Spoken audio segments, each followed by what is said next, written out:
Welcome to XYPN Radio, where your host Alan Moore brings you into a community of fee-only financial planners who want to profitably and successfully serve Gen X and Gen Y clients. If you're ready to get the knowledge you need from leaders in your field, learn from forward-thinking advisors, and take action on your own goals, XYPN Radio is the show for you. Here's your host. Hello, and welcome to this episode of XYPN Radio. I'm your host, Alan Moore, and thank you so much for joining us today. Today, Michael Kitces and I will reach into our mailbag of questions and answer 3 that were sent in over the last few weeks. Now, we pull these questions from our VIP group, so be sure to join so you can get your questions on our list at xyplanningnetwork.com/VIP. Today, we were able to get to 3 questions. First, we talked about positioning Betterment Institutional, and really any robo-advisor technology, to your clients in order to explain it in a way that makes sense. We also talked through compliance considerations of the platform. Next, we answered a question concerning mastermind groups, or also known as study groups. We talked through how to form groups, meeting structure, meeting frequency, and more. Finally, we each talked about our top 3 apps that we use on a daily basis, the technologies we can't live without. Now, as always, you can access the show notes and additional resources at xyplanningnetwork.com/51. And don't forget to sign up for XYPN 16, our national conference, which will be held in San Diego, September 18th through the 21st. If you join the VIP group at xyplanningnetwork.com/VIP, we'll be posting some major conference ticket discounts as a thank you for your involvement. So without further ado, here is the episode. Hey, Michael, we are on the correct sides of the microphone this time. I am introducing you. Welcome back to the show. It's good to be back. I'm enjoying the reduced responsibility of the not primary host seat this week. So yeah, I'm free flowing here. Well, let's dive into mailbag. Yeah, for anybody that didn't listen to episode 50, which was our last episode, Michael interviewed me, which was, it's nerve-wracking to interview your first person. So for folks that go back and listen to the first round of episodes that we did at launch, the first actual recording I did was with Jeff Rose, and I believe he was episode 4 in the series, but we did all 7 before we launched. But he was my first one, and I was just absolutely a basket case going into it. Well, and you were our kind of a Jeff Rose fanboy as well, right? So that didn't help, I'm sure. It went well, I think. So people continued to listen. So today, mailbag episode where we reach into our mailbag and pull out some various questions that folks have asked us. Most of these questions actually come from our VIP group. So be sure to go to xyplanningnetwork.com/VIP. And you can ask questions there, and several of these questions have already been asked there, and you'll see there's a lot of interaction between listeners answering those questions. I think we have over 500 people in that group now, and then we're going to weigh in as well. Some of these come from just tweets or emails that get sent to us, but we love seeing them in the VIP group because you get other perspectives, not just the opinions of Michael and myself. So this first one was a discussion in the VIP group, and it was from Dave Grant, who owns his own firm in Illinois. So the question is, would you be willing to have a conversation about how you use Betterment Institutional in firms? I'm interested in how the logistics work, what compliance work needs to be done, and how this is presented to clients initially and throughout the planning relationship. Now, we have had multiple discussions about Betterment Institutional. You can go back and listen to the interview that we had with one of Betterment Institutional's, not technically a founder, he's one of the main investors that was working on the Betterment Institutional platform. That's Steve Lockshin. And we talked about it a little bit there. And back in episode 26, Michael and I kind of went back and forth on some how to add investment management and AUM to your monthly retainer practice. But this question is specifically around, I don't want to just limit it to Betterment Institutional. I think we can say a robo B2B advisor platform, which includes Motif, Folio. There are others that we can list out. And even to some extent, I would almost frame it as any third-party management solution, right? Like just this dynamic where I, as the advisor, am working with you as the client, and we're going to have the client's dollars invested in a thing that's not literally the advisor, like hands-on constructing, building, managing, implementing the portfolio. Yeah, I think there's actually one nuance that trips advisors up, which we can discuss whenever we compare Betterment Institutional to a traditional TAMP platform. And that is that with Betterment Institutional, clients basically have access to the exact same product from the retail side as the institutional side, whereas sometimes with TAMPs, they don't necessarily have that access. So let's just talk through, folks that are using Betterment Institutional in their firms, in terms of kind of how the logistics work, or any robo-advisor, how are you seeing advisors implement kind of this robo-technology in their firm and leverage it with their clients? Well, the use of it is, I mean, not to kind of say it's what it is. Like they're using the robo technology to do what the robo technology does, which is, okay, Betterment has this onboarding process now. With the Betterment Institutional Advisor side, there's a little bit more of advisor involvement in getting accounts created so that they properly get linked back to the advisor, so that the advisor can actually interface and help with the process. But ultimately, the client still gets the Betterment tools, the Betterment app, website access from their phone or desktop or whatever they want to log on with to see their accounts and how they're doing. Now, you won't necessarily be dialing the equity exposure up and down off of the app, although I believe technically the client still could. I don't believe it gets disabled per se. Mm-hmm. But the client still gets access to all of the tools and the technology that frankly Betterment does so well. That to me, that's kind of the point of partnering with them. But it's not on the client's shoulders to say, okay, figure out your asset allocation or go through the questionnaire process that Betterment has about your time horizon and your tolerance for risk. It's go through the entire financial planning process with your advisor about what the goals are you're investing towards, what kind of risk you're comfortable with, what you want those allocations to look like, or what the advisor thinks they should look like for you. And then the technology just does the implementation part, which is, frankly, from the advisor side, a really easy way to dial up or down what the equity exposure is going to be to fit the client's appropriate portfolio, because you've got this great technology platform to make that happen. Yeah, I think that we have this kind of misconception, and folks are viewing the robo-advisor platforms, and in this instance, Betterment Institutional, differently than I am. So when I look at Betterment Institutional, I see a couple of things, but primarily I see a very sexy piece of software that is the sexiest looking rebalancing tool in existence for financial advisors. When I look at, it does a lot of things. They're their own broker dealer, and they handle some block trading with ETFs and some other things that they do. And they do it in a really cool way. But ultimately, Betterment Institutional is a ridiculously good looking rebalancing software. It is not an advisor, right? And it's just so frustrating sometimes whenever all the different reasons why people get tripped up on robo-advisors, because when I evaluate, do I want to use a robo-advisor? If I was a firm owner sitting here saying, okay, I do financial planning, I would like to offer investment management to my clients. What are my various options? I kind of look at, option A, you can do it all yourself. Let's just assume that you don't want to do it all yourself, because very few of us actually do. Option B, you go hire an investment guru, right? You hire a CIO, you pay them $150,000 because they've got their CFA, and you pay them to open accounts, trade accounts, rebalance accounts, do all of that stuff.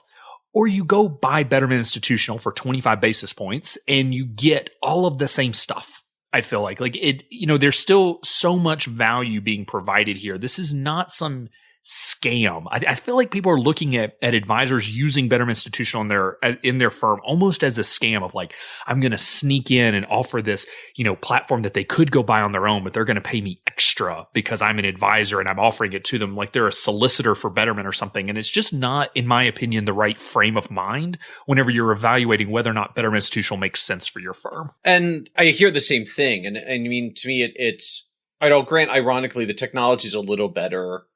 So this analogy isn't quite perfect, but I mean, I see so many advisors that are concerned about, well, why would my client pay me for Betterment Institutional when they can just go and do it directly? And I'm like, well, where do you do investments for your clients now? Yeah, I do it with Schwab. Oh, okay. And so which things in your portfolio could a client not buy by just going to Schwab.com and opening a Schwab account and buying the same ETFs or mutual funds or whatever things you have in there, particularly, and I don't mean this as a slam as passive advisors, but particularly if you're a passive advisor. So it's not like you've got an ongoing active trading process the client would have had to do. Like they could have bought the same ETFs you buy or the same funds in the same allocations on Schwab.com and hit the button, and that would have been that. And Granted, Betterment kind of boils it down to a little dial thing where you just click your asset allocation. It buys all the ETFs. Maybe if you did it on Schwab.com, you might have to enter half a dozen trades to get that portfolio. But it's still pretty much the same thing. Like for anybody who's primarily doing passive strategic buy and hold portfolios, if that's your style already, the reality is your client could go to any online brokerage account now and buy that allocation of funds. And of course they don't, or like some people do, but the people who do are self-directed investors. They're not coming to advisors in the first place. Like the people who come to advisors because they don't want to do it all by themselves, or at least they don't want to do it alone without some guidance and support from the advisor, which is why you have a role in this process and why you're going to get paid for implementing it. Like that's part of the deal here. I mean, my thing is, why would a retail investor pay Betterment in any sense? Just go to Vanguard, buy their lifestyle growth fund, get your 60/40 and be done with it, right? I mean, there's so many things that of value that you're getting kind of as you go up this value chain. And I think there's value in Betterment Institutional. They've got a very slick tax loss harvesting platform for taxable accounts, especially for your higher income clients. So they have some things like that. But ultimately, and frankly, for one of the things that's always excited me about Betterment Institutional, really just the Betterment platform overall, that I don't think they get enough credit for. They are absurdly inexpensive for transacting small accounts. That's very true, because the transaction fees. There's no transaction fee. There's no ticket charge. There's no trading cost. And granted, you can do that on a couple of custodial platforms as well that have some no transaction fee funds. But many of the platforms that do that end out with a broad suite of ETFs that have slightly higher costs, because the way the platform makes money is they're getting sub-transfer agent fee kickbacks from the funds to handle the no transaction fees. So like your clients are paying, they're paying on the back end. You don't get it with a lot of Vanguard super crazy cheap funds that Betterment uses, with no trading costs, no transaction costs, no markups for sub-TA fees coming in on the back end. You get the lowest cost funds out there and just their very plain vanilla wrapper fee, and no transaction costs, no ticket charges at all. And for anyone that's wondering, like, how do they do this voodoo thing? I mean, the answer is because Betterment Institutional actually has its own broker dealer on the back end. It groups trades together across multiple accounts. It nets them out. It does a lot of things a lot of very efficient trading things, which in theory, any custodial platform could do. The difference is custodians make their money on the trades. So frankly, they don't want to do that. The only reason they give no transaction fee fund options is because they're finding a way to get paid on the back end. So this is kind of this is the custodian or trading platforms version of fee only versus commission. Betterment operates a more fee only model. They just get paid this one wrapper fee. And then their goal is to do everything, including trading and execution, at the lowest possible cost, while the traditional custodian still ultimately wants to make money on every trade because they are a trading, custody, and clearing platform. So they either want to make it on the ticket charges, or they find a way to get some money on the back end to absorb the ticket charges because they're getting paid for the transfer agent fees instead. So just recognizing that difference. I mean, that's why Betterment can do this for small accounts at a price point that's just cheaper in raw execution than most of the other alternatives that are out there. And if we look at this, advisors have been spoiled, we'll say, in the fact that when we work with multi-million-dollar accounts, a $25 mutual fund trading fee is nothing. Yeah, right? or a $9.95 ETF ticket charge nothing. Or anything like that. If you have a client that's an accumulator, they've got $5,000 in a Roth IRA, they're putting in $250 a month, and you hit them with a $25 per mutual fund transaction or $10 per ETF transaction, and you put them in your 5 ETF model or your 10 ETF model or something like that. Obviously, you would never do that because the transaction costs eat away everything that they're putting into the account. So what do you end up with? A lot of cash. And we see this where accumulators end up with a year or two worth of contributions sitting in cash because the advisor doesn't want to kill them on the transaction. They're waiting to get the dollar amount to a critical mass size so that they can execute more effectively. which is obviously not ideal. And so obviously Kitces and I are fans of, we're both fans of robo-advisors, not just Betterment Institutional. There's a lot, every platform has its own benefits, its pros and cons, which we could do a separate episode on. But this question was really around, okay, what is the conversation? So I think the point I would like to make is you have to start from this position of, it's almost from a position of power and not from a position of fear in saying, I use Betterment Institutional in my firm because I want to outsource a lot of the work that goes on with investment management. I want to outsource account opening, transfers in, trading costs, setting the models, all of those things. I want to outsource that work, but I'm going to continue to provide the important piece, the one piece that no true robo-advisor out there provides, and that's advice. And it's integration of the investments into the plan. And it's helping clients make good financial decisions and do nothing when nothing is the right answer. Betterment Institutional is just another tech tool in your tool belt, along with your CRM and, your financial planning software to help you serve your clients. So when it comes to the actual logistics of Betterment Institutional, it's much like any other custodian, except for it's a little slicker. They've got one-page account opening. I one time had an advisor open an IRA during a presentation before I could go from one slide to the next. I was talking about robo platforms, and they literally opened an IRA sitting at their table, raised their hand, and said they had opened it in 30 seconds, which was extremely impressive. But they have streamlined the account opening process. They have streamlined right now they're still working on ACATs. They can do cash in, cash out. But once the cash hits, it's automatically invested in whatever model the advisor sets.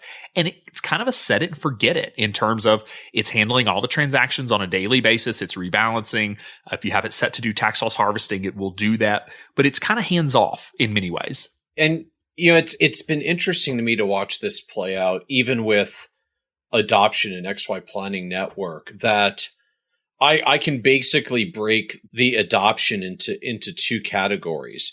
Category one are advisors that used custodians at prior firms or prior jobs. And category two are advisors that don't have any other history doing investment management. And category two have been really quick adopters of Betterment Institutional and pretty happy with it. And category one have had a huge challenge with it. And the realization to me, what that means is a lot of this is in our heads. When we're used to being on broad-based custodial platforms where we can do all this stuff, this wide range of stuff, I think sometimes we forget that a lot of the value of what we provide for clients is we just tell them what to do and help them get it done. Tell them what to do and collaborate with them. I don't mean that in the belittling sense, but no, they go back and forth with you, and there's a point where it's like, okay, I get it. I understand what I can do, what I need to do. Now, what do I need to do to move forward? And the answer is it doesn't actually have to be that hard and complex. And particularly for smaller accounts and people getting started investing where the reality is like a super fancy investment process that adds 1% a year in alpha doesn't actually matter very much anyways, like not to be negative to them, but the account balances are small enough that whether they save and how much they save is the dominant thing that drives the financial outcome for them at that point. It's not getting an extra 1% returns on an account balance that's only got a couple hundred or a couple $1,000, because that's like an extra $10 of return. If they save $250 that next month, they just beat the value of the excess returns by a factor of 25. Right. So just recognizing that dynamic, like when we get all these questions, like, aren't clients going to ask me about why they don't just do this directly? The answer is they don't ask. They're not searching. They don't come to you as an advisor and say, I really need your help. And then when you provide a recommendation, they pull out their phone and say, well, I just realized now that you've told me to do this, I could actually do it online myself and just not pay you. That's not the people who show up in your office. Because frankly, if they did that, you would have had the same problem when you were working on Schwab in the past and you show them a proposal what the portfolio would look like. And they come to you and say, well, wait, can't I just open a Schwab.com platform and buy that same allocation of funds and just never pay you? Your value is not just creating this asset allocation in the first place, or if it is, you've got other challenges for your business. Your value is not creating that asset allocation in the first place. And once you recognize that, and it's really just a matter of implementation, suddenly robo-advisors and Betterment Institutional is just a remarkably cost-effective implementation tool that makes life easier for you as an advisor and makes life easier for the client. And off you go. And we just don't hear clients asking these questions, raising these concerns. I mean, I'm sure it comes up once in a blue moon, but I haven't found a single advisor in the network that's shared any instance of this happening at all, much less on a regular basis. We fear it, but then when we actually get in front of clients, we do it. It's not what they're asking. It's not the issue they're raising. Yeah, I find that with a lot of various things that we fear it more than it's actually happening. And I'll say with Betterment, I've even had advisors say, well, I have to disclose to them that, they could go get retail Betterment for cheaper than I'm using the Betterment institutional platform. And I'm just like, if you feel obligated, go for it. But if you were on Schwab or Fidelity or TD Ameritrade, did you always, tell your clients like, hey, by the way, you could do this without paying me and here's how to go do it? Probably not. They kind of know that already. Again, that's why they're in your office. If they could do it all themselves, they would. They wouldn't be hiring you. Likewise, I mean, if we're going to go down this disclosure, we're like, Mr. Client, did you know that you could just skip Betterment altogether, my fee and their fee, and just go to Vanguard and buy these direct because they're Vanguard ETFs? Oh, and there's a cheaper financial planner down the road. You should, you can go use them even though they don't have the CFP or they have less experience. I mean, it's just, that's a rabbit hole that I won't chase down. But in terms of logistics for Betterment, I look at it as, leveraging them like you do any custodial platform. They're a technology provider overlaying a broker dealer. TD Ameritrade, Schwab, Fidelity, very sexy technology, some sexier than others, overlaying a broker dealer platform basically in terms of actually doing the trading for you. And so whenever you adopt Betterment Institutional, when you bring on a new client, you say, here is new account opening forms. You can either fill it in from the advisor side or you can have your clients fill it in. They're all one page. It opens the account. You put cash in. They've got some cool features like the ability to, you can link it with their checking account and say like if they ever have more than $10,000 in their checking account, it pulls money into the Betterment Institutional platform. If you see a need to do it that way, whatever you want to do, it kind of has those powerful tools there, but it's just like anything else. You give them access. It has your logo on it. You give them access to their accounts so they can go in and see them. And when they have questions, they call you. And in reality, they're probably not going to look nearly as often as they think they will. They'll look the first couple of times because it's interesting, and then they'll get bored with it and they'll ignore it, which is what we all beg and hope that our clients will do one day, is just start ignoring their investment accounts. We'll review it in our semi-annual meeting and you move on. I mean, honestly, that's it. And that's really, I couldn't agree more. And the divide now that I'm starting to watch take form is that there is a subset of advisors that really do want to add more value in the investment process, believe they can add more value in the investment process. I've got some concerns about that because I've read the studies that everybody else has as well. But I'm not going to be totally negative on that and say no advisor has any option to do that if they want to and believe they can. They're willing to be judged on that basis by their clients. But what that means is, there's kind of a divide. If you're focusing primarily on the financial planning and you're fine with the Betterment allocations, the Betterment process, you go that route. If you want to add more value in the portfolio end of things, or you need a system that's just a bit more flexible to do at least different kinds of allocations than what Betterment allows, then you end out over on the custodial side. And frankly, as Betterment adds more features down the road, I don't think I'm divulging any secrets to say that, they are looking at some point at having more flexibility around the investment options that are there. So we'll see what rolls out on their future enhancements in the coming year. But they're trying to give advisors more options about how allocations are set. And as that becomes an even more flexible platform, I suspect we'll see even more people leaning towards the Betterment institutional side and just not going through some of the additional hassles, software costs, trading issues, compliance obligations that go with a full-fledged custodial relationship. I certainly don't think custodians are going to vanish anytime soon, but there is a shift that's on, and it's just part of what goes with building a more financial planning centric offering for younger clients, where there may be some investment dollars that they need some help with, but it's not their their focus. It's not the center of the relationship. It's not the center of the value proposition. And so it just becomes a valid question, I think, from the business end of how much time do you really want to spend on an investment process that isn't really the center of your value proposition to your clients. So we definitely want to move on to the next question, but I'll close out. Part of this question was what compliance work needs to be done in, kind of implementing Betterment Institutional. And it's pretty easy. It's just kind of updating your ADV in a couple different places, saying that you use it as a platform, and updating your investment management agreement, which I believe Betterment Institutional has a little bit of templated language, but any compliance officer, attorney, expert, consultant can help you with that. So from a compliance standpoint, it's actually extremely easy. The same thing. It's basically the same as any other custodial platform. All right, moving on to question number 2. I've heard a lot of successful planners talk about building mastermind groups. What are they, and how do you build and run one? Which is very fitting considering on the last episode with me, and then in episode 1 with you, we both talked about our mastermind groups. So we can, if you want to hear in-depth explanations, I think we both kind of covered them there, but we can circle back on a little bit here, just in terms of what are mastermind groups, and we'll define it. I don't know where the term mastermind came from, but it's a really sexy term for study group. It's just a group of advisors.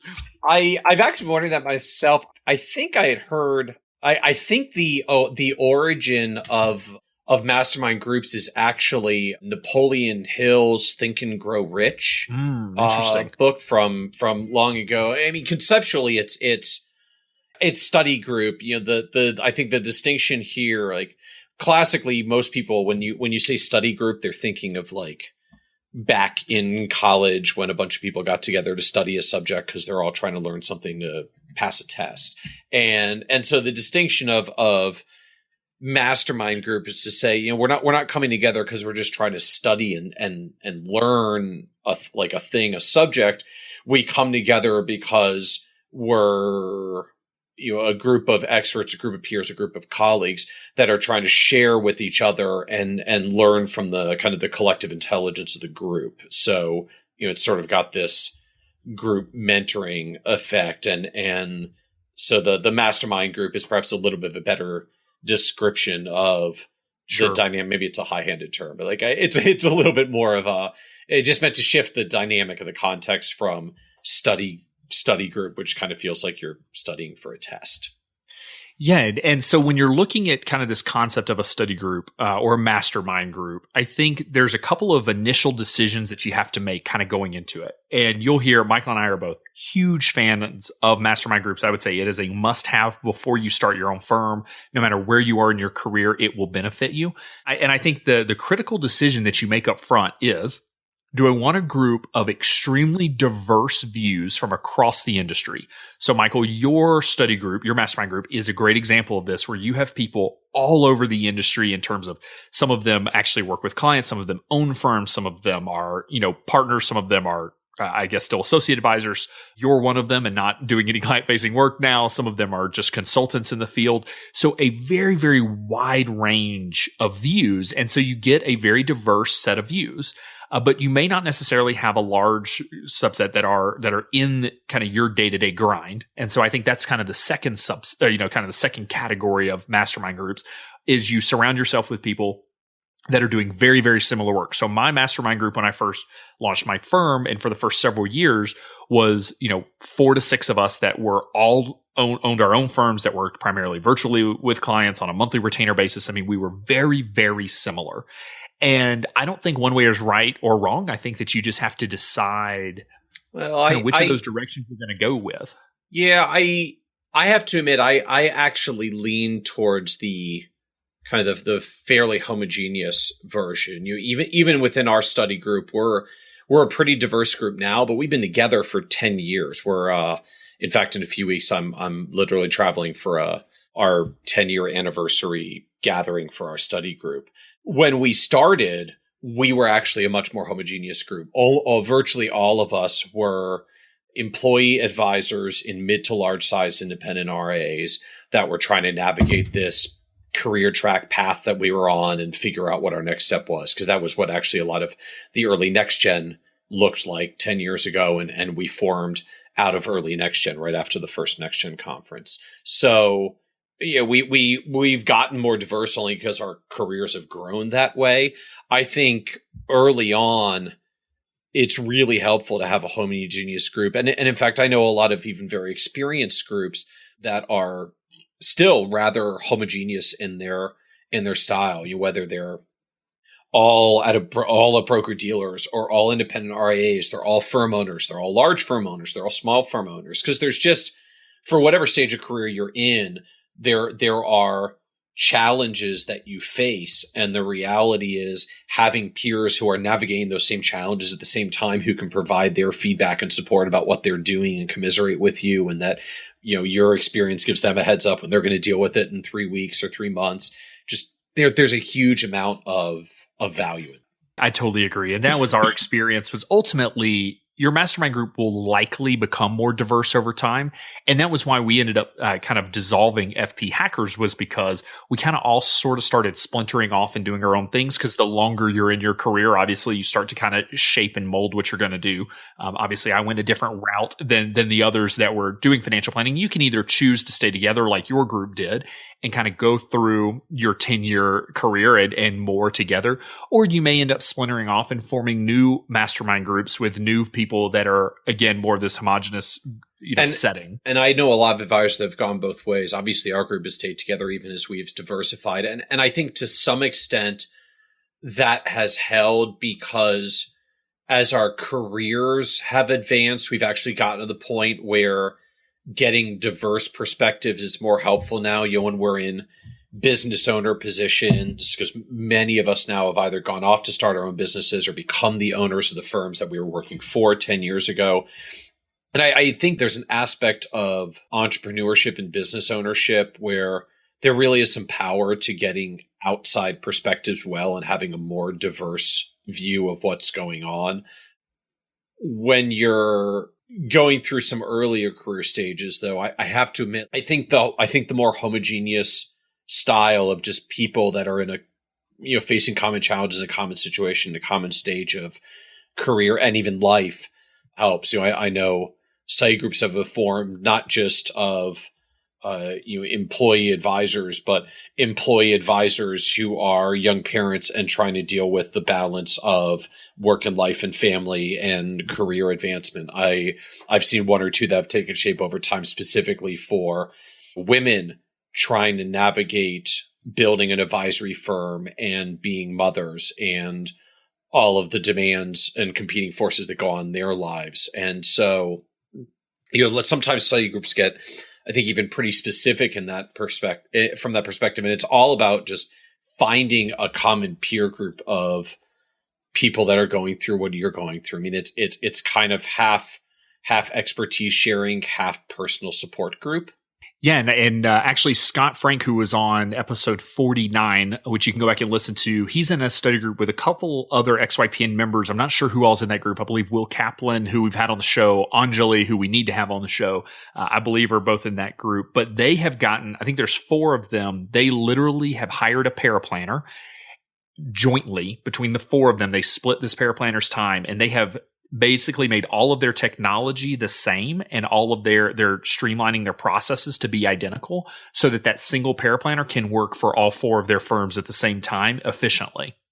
So they have literally become so similar. They're running their businesses the exact same way in order to facilitate hiring an expert paraplanner to be able to do some of the work. So I'm a big fan of that, kind of making it extremely similar. I will caution, just because I made this mistake one time where I joined a study group where half of the group was working for a hybrid broker dealer. They were all kind of associate advisors, and the other half of us were firm owners that were all fee only.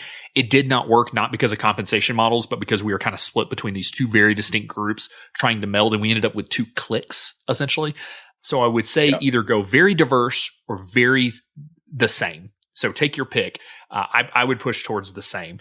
And it's worth recognizing as well, as your career advances, as you move down the road, like notwithstanding the fact I happen to end out in a group that we've stayed together for 10 years despite going in different directions.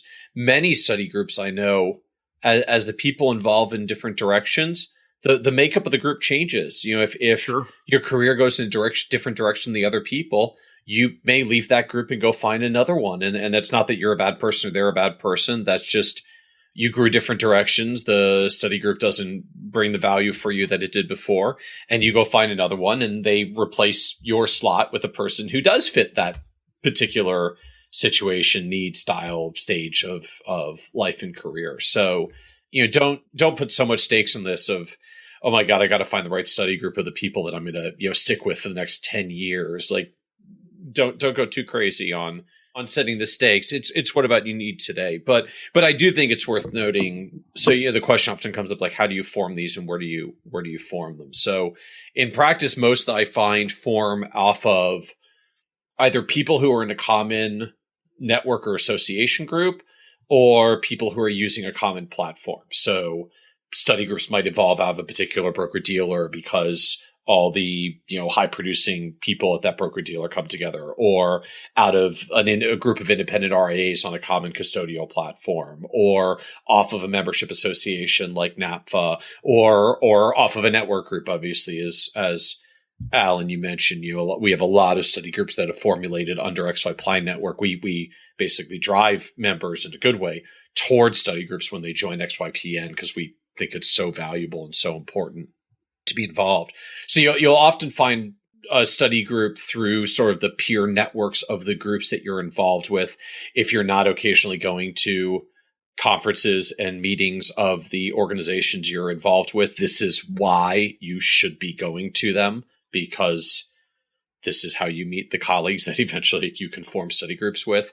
And ultimately, the criteria is not a lot more than people who have this common need, or I guess if you're going to go the diverse end, they know what they're getting into, and people that you can trust.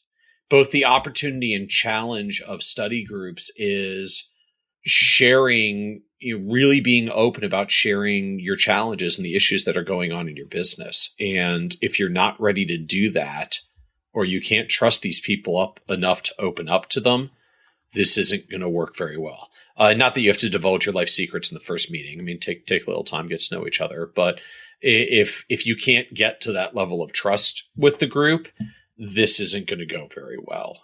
Yeah, and I totally agree, because I will say that my study group knew every issue that I was having in my business, where the wins and the failures, all the successes, all the dreams, but what was going right, what was going wrong, and you've got to be willing to share and collaborate.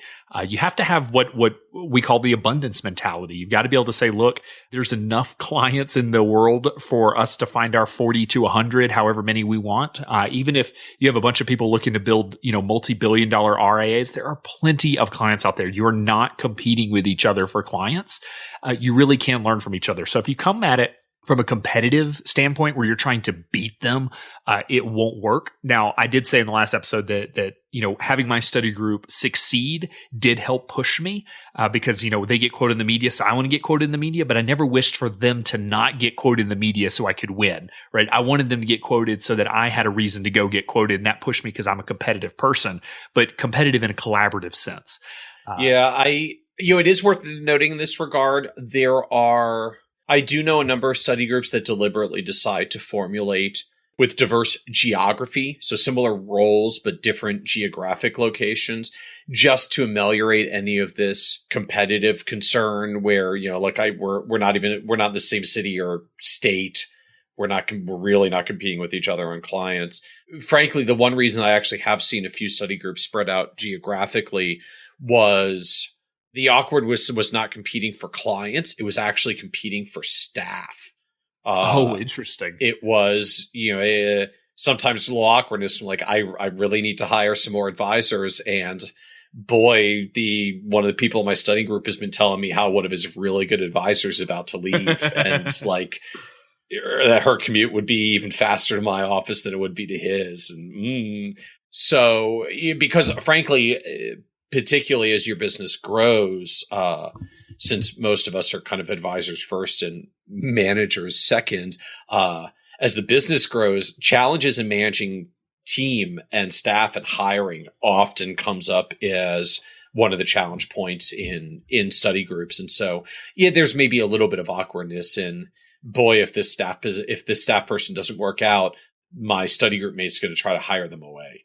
So it's an interesting one. Yeah, that you don't think of when you're starting a firm, but 3, 5, 10 years down the line could definitely pop up. And that's the only kind of common city, same location concern I've ever heard come up, that I actually know of one scenario where a version of that happened, and obviously it was a little problematic. It was a little awkward, but the whole we're completing for clients, no, you're not. And if you are, you're doing something wrong.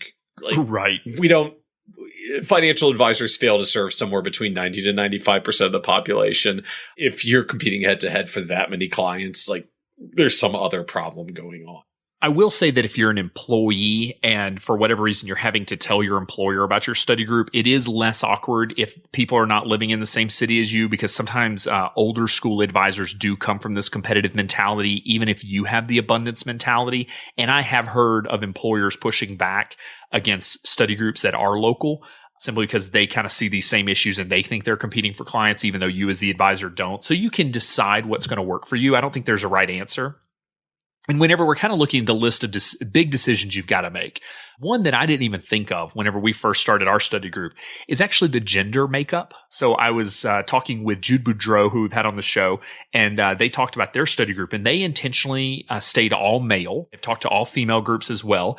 And one of the points that they made was that they were going to be doing some in-person meetups, and that they weren't sure that their spouses would be comfortable with them doing in-person meetups with members of the opposite sex. I don't think that's right or wrong. I think it just is. So I think that is a decision that you've got to make. I really valued having, we were actually equal male, female. I valued having that other perspective in the room and on the calls, but I can see that being an issue, and I can see where that comes from. And so that is a big decision that you've got to make. Again, there's no right way. It just kind of is. Meeting frequency is another question that comes up all the time. And I would say that I have heard anywhere from my group, which we met every single week, every Monday, for an hour to an hour and a half, depending on the topic, to groups that just meet quarterly or monthly. Again, we primarily get together for our group now semi-annually, twice a year, 3 days together. Do you do anything in between those every 6 months? Not a great deal in between. We do maintain a listserv for ourselves, so there's some emails and discussions that go along with it. But what was that? Only Gen X knows what listservs are. All right, email lists. What do you kids call it now? Facebook. Actually, we just made a Facebook group. I'm so proud of you. 10 years late. Within the past year, we finally made a Facebook group because we finally got the last Gen X member onto Facebook. Yeah. Well, and meeting frequency, I think, is really important. For us, when we were all starting businesses at the same time, weekly was really what we needed, because we kind of did this format where every week we shared wins, losses, and opportunities. And so basically we would say, hey, these are my 3 wins for the week. I got quoted, I got a new client, got this really cool prospect, or had this cool conversation, whatever. A loss. So where did we fail? Maybe it was a failed process. Maybe we lost a client, had a bad meeting, whatever. And then we'd say, kind of, what are the opportunities that are out there? What are we looking at? So we would all, at one point we were 6 and then we were down to 4. So, but every week we would have these conversations. And then, so basically that took up 30 minutes. And then the second 30 minutes was a hot seat where one member, and it rotated each week, got on the hot seat and talked about a problem they were having. So mine, I had a few different examples of hot seats. One of the biggest hot seat I ever had was deciding on the launch of the XY Planning Network, where I sat with my study group and I said, hey, this is what I'm thinking. I think it's going to distract me from my practice. I had no idea how much. So I think it's going to be an issue. I'm probably not going to be able to take new clients. Is this something I really need to do? And we were able to focus on that. We actually did a half day in person specifically on this topic because it was such a big decision for me. But that was kind of our hot seat. Well, when you have 4 to 6 people, if you only get one person per hot seat, well, you've got each person gets it every 4 to 6 weeks. So for us, that was the model that worked. Now, as our practices grew, we did find that our issues got a little different. And so maybe less frequent meetings would have worked. We tried every 2 weeks, but then we found if you missed one, then you didn't see everybody for a month, and that was too much. So we went weekly with the expectation that almost everybody would be on every week. Again, I don't think there's a right answer. I do think the further in your career you are, maybe less frequent meetings would work. But especially if you're just starting out or just starting your firm or something like that, even weekly works, I think. Well, and there's just a time dynamic to that as well. Like, true. No offense intended for folks getting started, but when you're getting started, you have a lot of time and not necessarily a lot of clients yet. The longer you've been in business and the longer that it's been growing, the more clients there are and the less free time that you have, and just the demands on time get harder.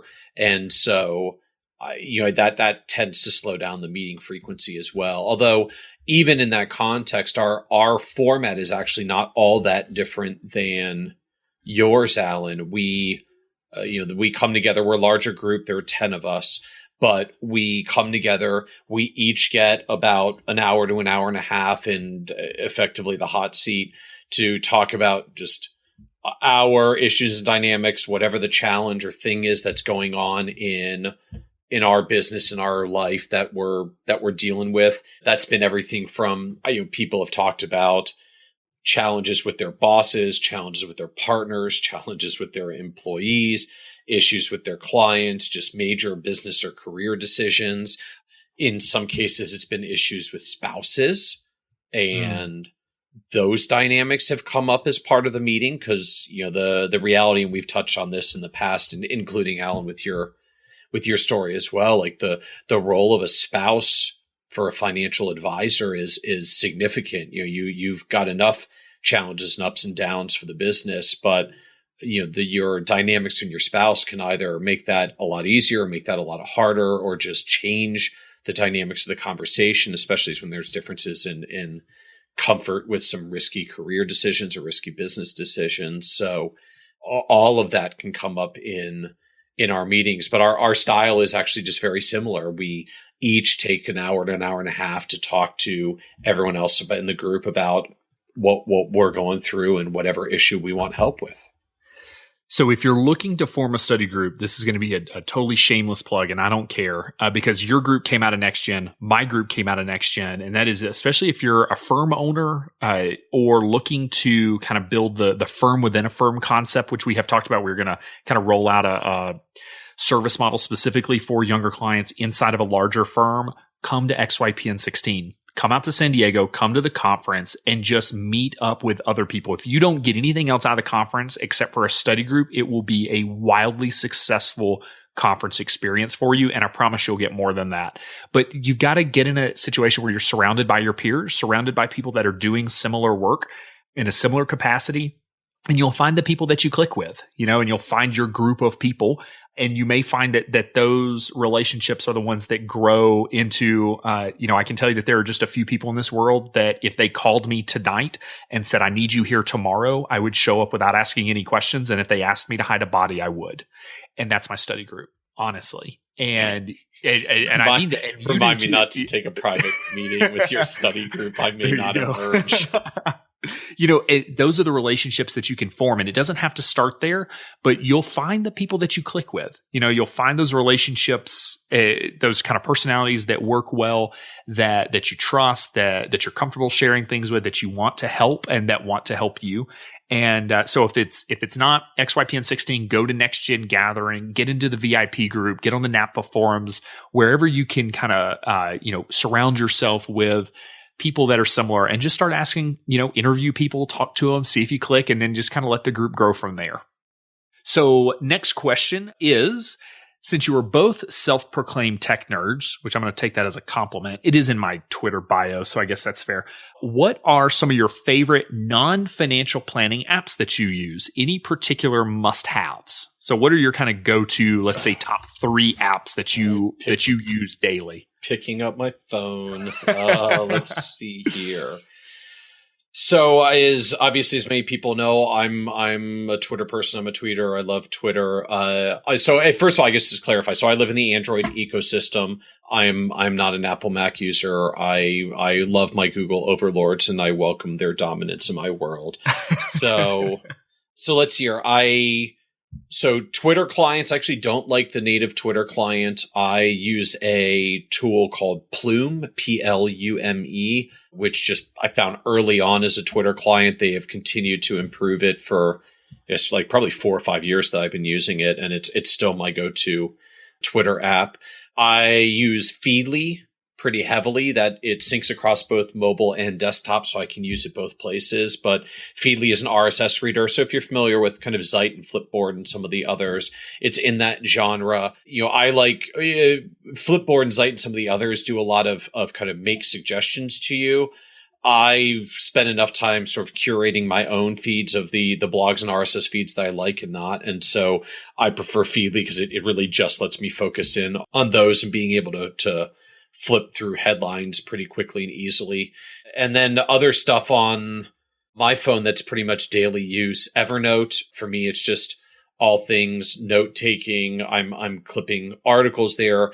I keep to-do lists there. I track blog ideas of things to write about. I clip research, like just hundreds and hundreds and hundreds of notes of Evernote for anything and everything. It's now note that I said 3 apps, so you're at 3, and I know you're about to keep going to 10. I gotta go one more. The other one I'll just steal one of mine. Probably. I mean, the other one I'll note is Slack. Yep, that was one of mine for sure. Yeah, well, yeah, that's why I had to get in there. I had to steal it from you. Slack for just all things team communication, I find is fantastic. So, I push a lot of my team to get the conversation out of email and into Slack. It's for those who aren't familiar, it's kind of a glorified chat messaging system, but you can organize the chats into channels all within one group. Particularly once you have multiple people on a team, more than just you and one other person, it becomes really helpful because you can group the conversations together into channels. And so I manage a lot of projects this way. So my website development work is a channel that just has me, my web developer and his team, and then my assistant is in there. And so we can chat about whatever stuff is going on there. Then I've got a separate channel that's just for me and my assistant because we need to send a lot of stuff back and forth, but I don't need to loop the tech guys in on that. Then I've got a separate channel that just goes to my graphic designer, and then my assistant hops in that one. And so any of us can talk about the items related to that. And the idea of having these channels is people are only invited into the channels that are relevant for them. So I have a central place with one app and just a long list of channels, but the channels only are relevant to the people that should be touching that conversation. And it's much easier to hop in there, have conversations, jump back out again.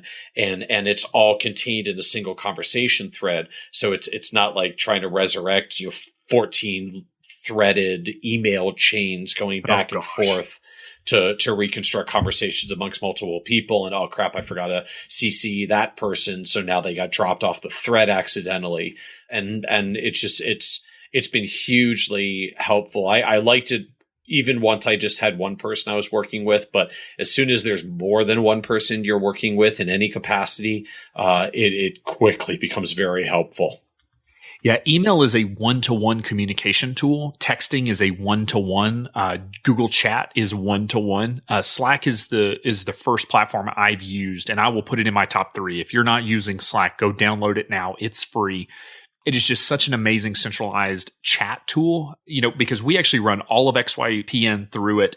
Basically, every company that Michael and I have any interest in, we have different companies set up for Slack, so you can sort that way. But then inside of like the XY Planning Network Slack system, all of our team members are in there, all the independent contractors, anyone associated with the XYPN team and actually running the company has access. So our conference coordinator has access to the conference channel, and that's it. She can't see all the other channels that we have, but Michael and I can see all the channels, and all of our marketing conversations happen in the marketing channel. All of our team development conversations happen in the team development channel. But it's highly searchable and it has a ton of integration. So for instance, if you link it with Google Docs or Google Drive, you can paste a link to Google Docs. It'll allow you to link out to the document, but it also makes that document searchable through the search functionality of Slack. So it's little things like that allow you to go back and find conversations, find things. If you remember, I was talking to Michael about this list of FPA chapters, so I can go in and I can search FPA, Michael, and I know it was in a private conversation, so I put in that,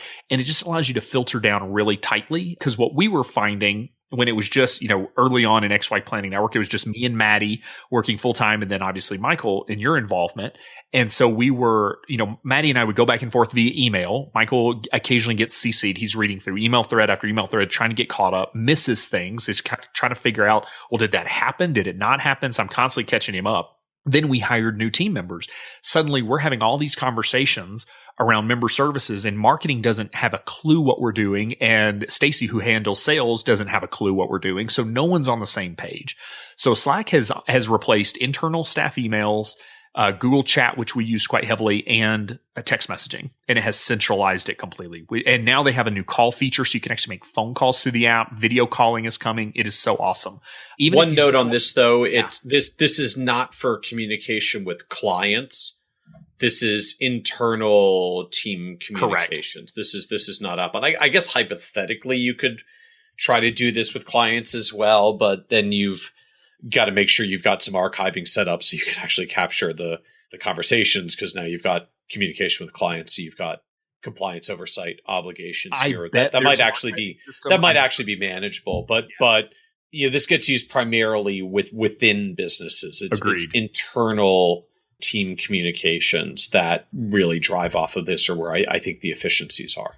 And I think you'll find even setting up a channel with your significant other and the nanny can be just so helpful in order to kind of keep communication all together. So no one's ever asking who's picking up the kid when, or, oh, I need to go to the grocery store. Like, it's just kind of funny whenever you start centralizing this stuff, you start seeing other opportunities for centralizing communication. So I'm going to give, Slack a second vote. I have to admit, I had not yet done Slack with my wife. She'll have it before tomorrow, I bet. Yeah, maybe we have to, because we do most of it. We're text messaging Google Hangouts to each other. That's kind of our direct channel, staying connected while I'm traveling. But since I live in Slack for pretty much everything else, there's probably something to be said for having her have it. I will say another app that I use, and this is just because of my crazy travel schedule, which is about 75% less crazy than Michael's, is TripIt. I live in the Apple ecosystem now. I'm a recent convert in the last maybe year over to the Apple world. I was primarily Android up until this point, so Apple has some of this functionality in Apple Wallet, and people try to argue this with me all the time, and it is not the same. So TripIt is an overlay to your email. It'll integrate with your email. It'll either auto pull emails out, or you can forward emails that have any information about travel plans, hotel, rental car, flight information, all of that. You can just forward your emails to TripIt, or like I said, it can automatically grab them. And it puts all of your travel information on your calendar. So on my phone, I can hit my calendar, and it shows me through my TripIt calendar, I have a flight on Wednesday to St. Louis. This is my confirmation number. This is all my information. Check into the hotel, what time I have check-in. Here's my confirmation number. And I can share that with people that need to be able to see my calendar, my travel schedule. And it is so convenient to just have everything in one place instead of constantly chasing down hotel receipts and things like that. And I have actually gotten to a point where I looked at my TripIt calendar and realized I had scheduled a multi-city trip and did not book one of the flights because I was waiting for some more information. And I was basically in Boston and had no flight to Dallas, but I had a flight out of Dallas. And I was able to see that on my TripIt calendar because I was missing a flight. And I was able to go back and be like, oh crap, I didn't book that flight. So fortunately I got it booked, but it helps keep me streamlined and keeps me organized.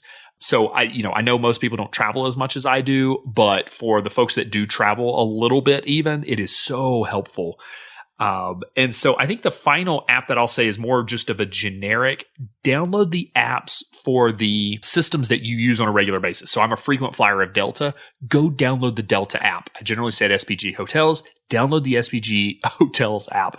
It is amazing how far I think the apps have come just in the last year, much less the last couple of years. If it's been a little while since you've downloaded them, it will streamline your life so much to just download the apps and actually use them instead of constantly relying, like most people, on going into your browser and trying to log in to these various systems. It's just a nightmare.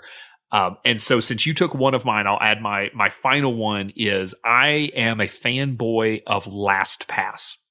It's a password management tool. There's a lot of them out there. RoboForm is one. You can actually use the ones that are built into various systems, but I love LastPass because it integrates. I have the app on my phone, but I mainly use the desktop version.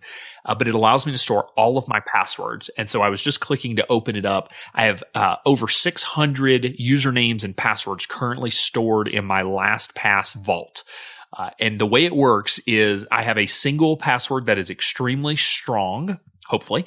And so I use that to log in, and that's where I store all of my usernames, passwords, answers to security questions. There's a lot of functionality around it that we don't need to get into here, but it allows me to not have to do the whole, was it this password? Was it that password? Was it this other one? Oops. Now I have to reset my password, get it emailed to me. That takes a few seconds. And then, I got to get text message code verifying that I was supposed to do that. It's just a nightmare to keep track of all your passwords.